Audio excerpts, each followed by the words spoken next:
Chapter 6. What to do when persuasion doesn't work. Negotiation. Sometimes, regardless of the amount of skill that we all have in the art of negotiating, we will just not be able to convince someone to do what we want. In this instance, you will find that understanding how to negotiate is key. Negotiation describes the process of coming to a middle ground or agreement with someone when you have different ideas. The main goal is to come up with something that will benefit both parties. Step 1. Hearing the other person's argument.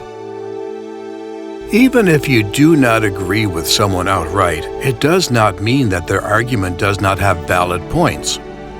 The first step in negotiation is to hear what the other person is saying.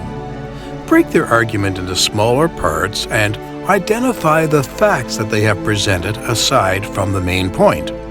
These individual statements will be useful later in the negotiation process. Step number 2. Ask follow-up questions. Sometimes, the reason that you disagree with someone is because you do not understand their viewpoint or ideas. As you listen to the other person's spiel, be sure to keep questions in mind that you can use to help them clarify their point for you. This will be incredibly useful as you move on to the next step, since you will want to be able to see things from the other person's perspective. Step number 3. Finding common ground.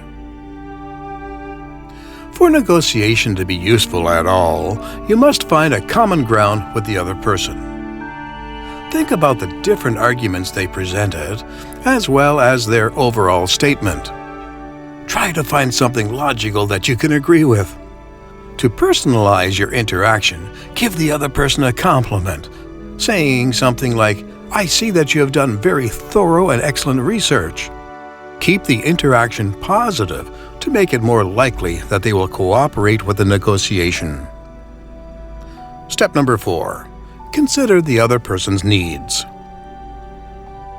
Sometimes, the reason that the person we are trying to persuade is upset is because their needs are not being met.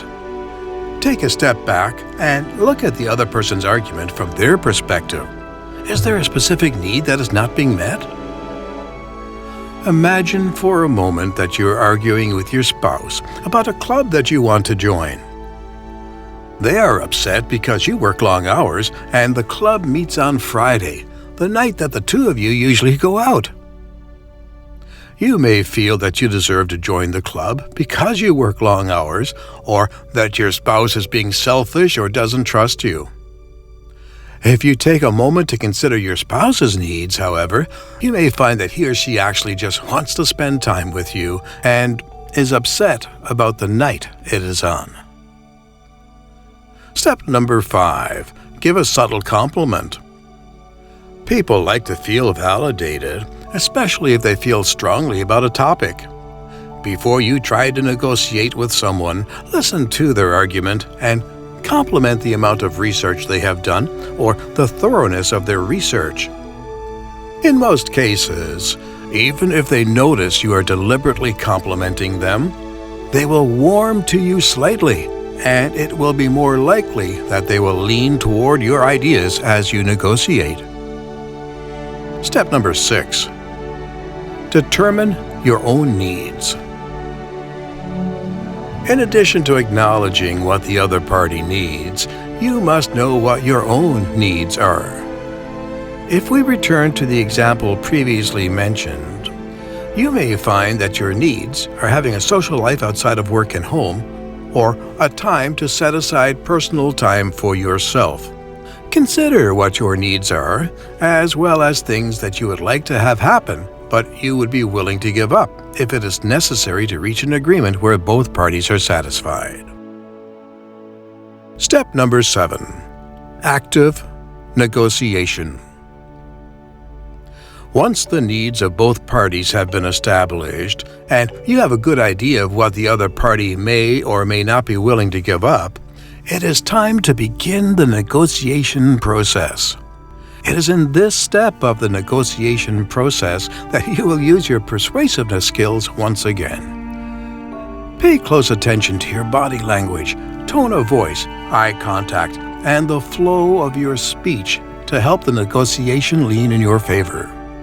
Additionally, concede on very small things at first, making sure that they do not seem insignificant to the other party. In the example with your spouse, you may find that you have to concede on that particular club, but that you still need to stand your ground about having your alone time. Step number 8. Putting the negotiation in writing and acting on it. Regardless of whom you are negotiating with, you will find that it can be important to get the agreement in writing. This is especially true if the agreement ends up being very detailed or if both parties have certain concessions they have agreed to.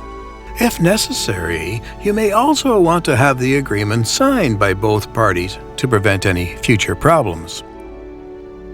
If you have been successful in your persuasive techniques, then you will find that the final compromise favors you, but also takes the needs of the other party into account.